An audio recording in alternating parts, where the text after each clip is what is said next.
ಜೊತೆಯಲ್ಲಿ ಜೈಶಂಕರ್ ಅವರು ಹಸ್ತಲಾಘವ ಮಾಡೋ ಮೂಲಕ ತಾಲಿಬಾನಿ ಸಂಸ್ಕೃತಿಯನ್ನ ಭಾರತ ಸರ್ಕಾರ ಒಪ್ಪಿಕೊಂಡು ಬಿಡ್ತು. ಈ ರೀತಿಯಾದ ಚರ್ಚೆ ಆಗ್ತಾ ಇದೆ ರಾಷ್ಟ್ರೀಯ ಮಟ್ಟದ ಸುದ್ದಿವಾಹಿನಿಗಳಲ್ಲಿ. ತಾಲಿಬಾನ್ ಜೊತೆಗೆ ಭಾರತ ಸಂಪರ್ಕ ಏರ್ಪಡಿಸಿಕೊಂಡಿದ್ರಿಂದ ಆಗಿದ್ದ ಲಾಭ ಏನು? ಈ ದೇಶದ ಪ್ರಧಾನಿಯ ಒಟ್ಟಾರೆ ನಡೆಗಳನ್ನು ಆಫ್ಟರ್ ಆಪರೇಷನ್ ಸಿಂಧೂರ್ ಸೂಕ್ಷ್ಮವಾಗಿ ಗಮನಿಸಿದ್ರೆ ಗೊತ್ತಾಗುತ್ತೆ. ಮೊದಲಿಗೆ ಆಪರೇಷನ್ ಸಿಂಧೂರ್ ಮುಗಿದ ತಕ್ಷಣ ನರೇಂದ್ರ ಮೋದಿ ಅವರು ಹೋಗಿದ್ದೆಲ್ಲಿಗೆ?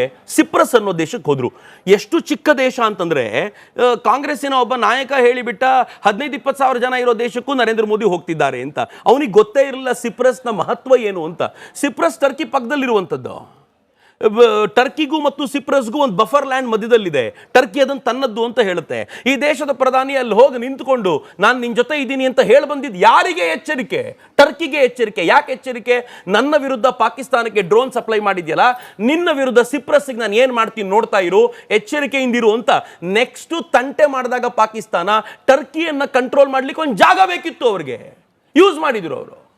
ಪಾಕಿಸ್ತಾನ ಕಂಟ್ರೋಲ್ ಮಾಡಬೇಕು. ಹೇಗೆ ಕಂಟ್ರೋಲ್ ಮಾಡಬೇಕು? ಪಾಕಿಸ್ತಾನದ ವಿರುದ್ಧ ಅಫ್ಘಾನಿಸ್ತಾನ ಕಟ್ಟಬೇಕು, ಬೇರೆ ದಾರಿ ಇಲ್ಲ. ಇಲ್ಲದೆ ಹೋದ್ರೆ ಪಾಕಿಸ್ತಾನ ನಿರಂತರವಾಗಿ ತನ್ನ ಭಯೋತ್ಪಾದಕರ ವೇಷದಲ್ಲಿರುವ ಸೈನಿಕರನ್ನ ಒಳಗೆ ತಳ್ಳುತ್ತೆ. ಆಪರೇಷನ್ ಸಿಂಧೂರ್ನ ಬೇಸಿಕ್ ಪಹಲ್ಗಾಮ್ ಅಲ್ಲಿ ಏನ್ ನಡೀತು, ಅದರಲ್ಲಿ ಪಾಕಿಸ್ತಾನದ ಸೈನಿಕರೇ ಇದ್ರು ಅಂತ ಒಪ್ಕೊಳ್ಳಾಗ್ತಾ ಇದೆ ಇವತ್ತು. ಸೊ ಅಂದ್ರೆ ಸೈನಿಕರನ್ನ ಒಳಗೆ ತಳ್ಳಿಕ್ಕೆ ಶುರು ಮಾಡಿದೆ.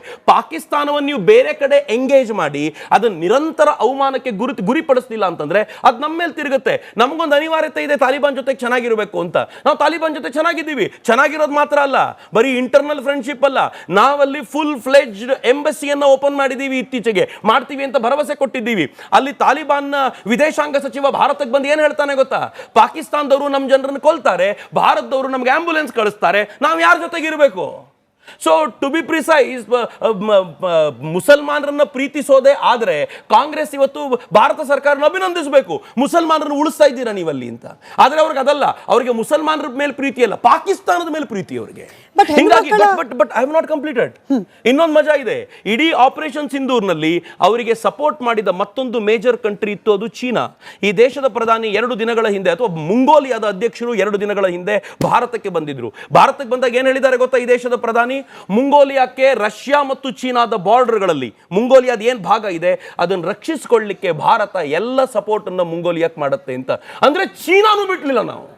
ತಾಲಿಬಾನ್ ಜೊತೆ ಫ್ರೆಂಡ್ಶಿಪ್ ಓಕೆ, ಆದ್ರೆ ತಾಲಿಬಾನ್ನ ಸಂಸ್ಕೃತಿ ಇದೆಯಲ್ಲ, ಅದರಲ್ಲೂ ಹೆಣ್ಣು ಮಕ್ಕಳನ್ನ ತಾಲಿಬಾನ್ ಅಫ್ಘಾನಿಸ್ತಾನದಲ್ಲಿ ನಡೆಸ್ಕೊಳ್ತಿರುವ ರೀತಿ ಇದನ್ನ ವಿರೋಧಿಸಲೇ ಇಲ್ಲ. ಮಾತೆ ಪೂಜಕರು, ಮಾತೆಗಳ ಬಗ್ಗೆ ಗೌರವಯುತವಾಗಿ ಮಾತನಾಡುವ ಪ್ರಧಾನಿಗಳು ಇದ್ರ ಬಗ್ಗೆ ಯಾಕೆ ಮಾತನಾಡ್ತಾ ಇಲ್ಲ? ಅದರಲ್ಲೂ ದೆಹಲಿಯಲ್ಲೇ ಬಂದು ಪ್ರೆಸ್ ಮೀಟ್ ಮಾಡುವಾಗ ಮಹಿಳಾ ಪತ್ರಕರ್ತೆಯರನ್ನ ಆಚೆ ಕಳಿಸೋದನ್ನ ಕೂಡ ಖಂಡಿಸಲಿಲ್ಲ ಭಾರತ. ಪ್ರೆಸ್ ಮೀಟ್ ಮಾಡಿದ್ಯಾರು? ಅಫ್ಘಾನಿಸ್ತಾನಿಯ ಅಲ್ಲಿಂದ ಬಂದವರು. ಪ್ರೆಸ್ ಮೀಟ್ ಆಗಿದ್ದೆಲ್ಲಿ? ಸಾರ್ವಜನಿಕ ಸ್ಥಳ ಅಲ್ಲ, ಅಫ್ಘಾನಿಸ್ತಾನದ ಅವರ ಎಂಬಸಿ ಒಳಗೆ ನಡೆದಂತ ಪ್ರೆಸ್ ಮೀಟ್. ಅವರ ಎಂಬಸಿ ಒಳಗೆ ಅವ್ರ ರೂಲ್ ಸಿಗ್ತಕ್ಕಂತೆ ಅವ್ರು ಮಾಡಿದ್ದಾರೆ. ಭಾರತ ಆನಂತರ ಪ್ರೆಸ್ ಮೀಟ್ನ ವೈಡ್ ಆಗಿ ಭಾರತ ಅರೇಂಜ್ ಮಾಡಿದಾಗ ಅದರಲ್ಲಿ ಎಲ್ಲ ಹೆಣ್ಮಕ್ಳು ಕೂತಿದ್ರು. ಅವ್ರದ್ದೊಂದು ನಿಯಮ ಇದೆ. ಈ ದೇಶದ ಹೆಣ್ಮಕ್ಳು ಪಾಕಿಸ್ತಾನಕ್ಕೆ ಹೋದಾಗ ಅವರು ಹಿಜಾಬ್ ಹಾಕೊಂಡು ಬರ್ತಾರೆ, ಅಫ್ಘಾನಿಸ್ತಾನ ಹೋದಾಗ ಹಿಜಾಬ್ ಹಾಕೊಂಡು ಬರ್ತಾರೆ, ಇರಾನಿಗೆ ಹೋದಾಗ ಹಿಜಾಬ್ ಹಾಕೊಂಡು ಈ ದೇಶದ ವಿದೇಶಾಂಗ ಸಚಿವರು ಹೋಗಿರುವಂತ ಉದಾಹರಣೆ ನಮ್ಮ ಬಳಿ ಇದೆ. ಹಾಗ್ಯಾಕೆ ವಿರೋಧ ಮಾಡಲಿಲ್ಲ? ಆಯ್ತಪ್ಪ, ನೀವು ಅವ್ರನ್ನ ಸೇರಿಸದೇ ಇರೋದಕ್ಕೆ ವಿರೋಧ ಮಾಡ್ತೀರಾ. ಇಲ್ಲಿ ಬುರ್ಕಾ ಹಾಕೊಂಡು ಹೆಣ್ಮಕ್ಳು ತಿರುಗಾಡಬೇಕು ಅಂತ ಹೇಳ್ತಾರಲ್ಲ, ಅದನ್ನ ಯಾಕೆ ವಿರೋಧ ಮಾಡೋದಿಲ್ಲ? ಮೋದಿ ಮ್ಯಾಜಿಕ್, ಮೋದಿ ಮೇನಿಯಾ ಅವೆಲ್ಲವೂ ಕೂಡ ಕ್ಷೀಣಿಸ್ತಾ ಇದೆ ಅಂತ ನಿಮ್ಗೆ ಅನ್ನಿಸ್ತಾ ಇದೆ ಅನ್ನೋ ಪ್ರಶ್ನೆಗಳ ಚರ್ಚೆಗೆ ಒಳಪಡ್ತಾ ಇದೆ. ಆದ್ರೆ ವಾಟ್ ನೆಕ್ಸ್ಟ್ ಮೋದಿ ಅನ್ನೋದು ಕೂಡ ಚರ್ಚೆ ಪ್ರಾರಂಭ ಆಗ್ತಾ ಇದೆ. ಏನು ಮೋದಿ ನಂತರದಲ್ಲಿ ಯಾರು ಏನು ಅನ್ನೋದು ಕೂಡ ಚರ್ಚೆಗೆ ಒಳಪಡ್ತಾ. ಒಬ್ಬ ವ್ಯಕ್ತಿ 15 ವರ್ಷಗಳ ಕಾಲ ಪ್ರಧಾನಿಯಾಗಿರ್ತಾನೆ ಅಂತಂದ್ರೆ 15 ವರ್ಷದ ನಂತರ ಜನ ಬೇರೆ ಏನೋ ಯೋಚನೆ ಮಾಡ್ತಾರೆ. ಮತ್ತು ನರೇಂದ್ರ ಮೋದಿ ಅವರು ನಾವು ನೋಡುವಾಗ ಒಂದು ಆಂಗ್ರಿ ಯಂಗ್ ಮ್ಯಾನ್ ಆಗಿ ನರೇಂದ್ರ ಮೋದಿ ಅವ್ರು ನೋಡಿದವರು.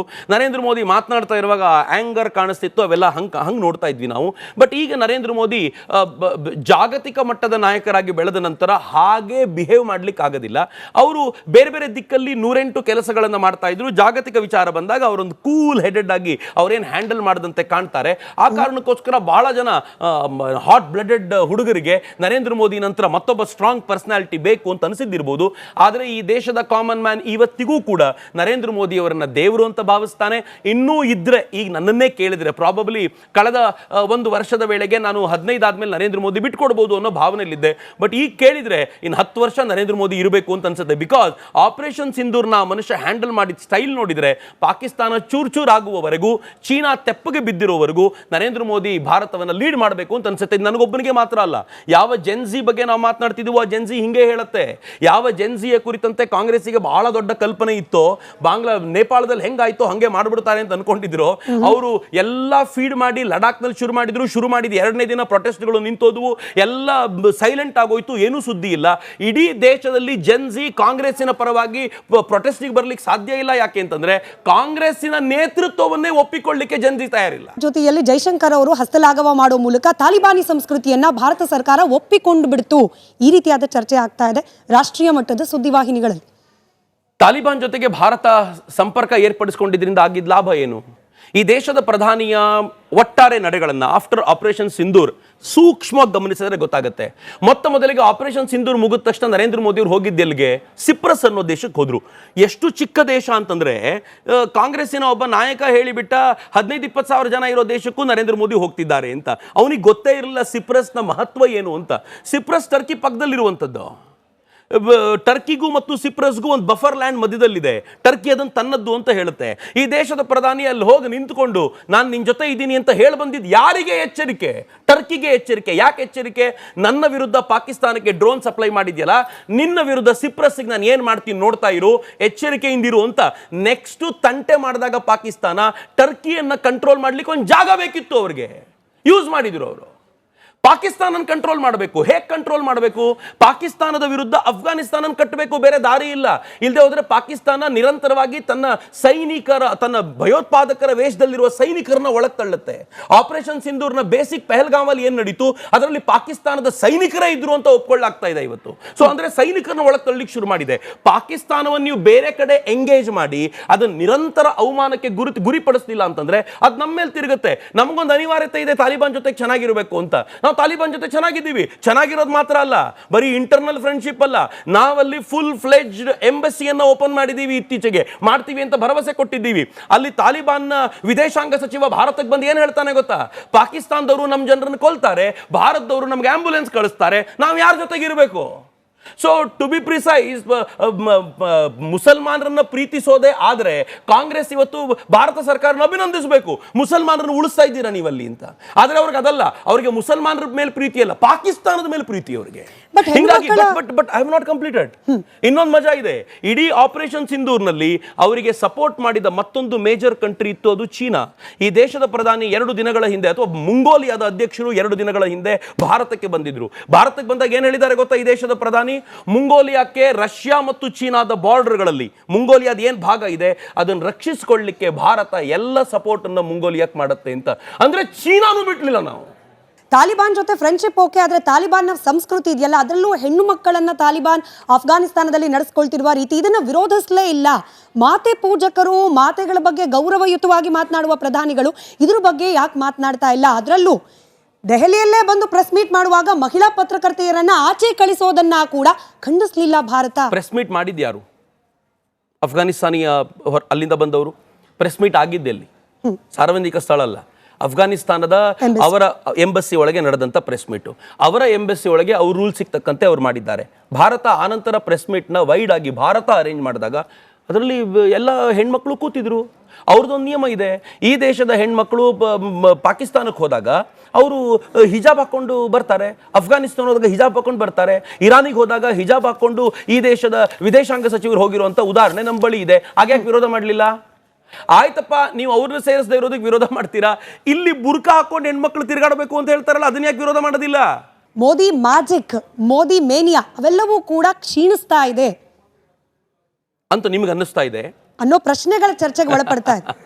ಆದ್ರೆ ವಾಟ್ ನೆಕ್ಸ್ಟ್ ಮೋದಿ ಅನ್ನೋದು ಕೂಡ ಚರ್ಚೆ ಪ್ರಾರಂಭ ಆಗ್ತಾ ಇದೆ.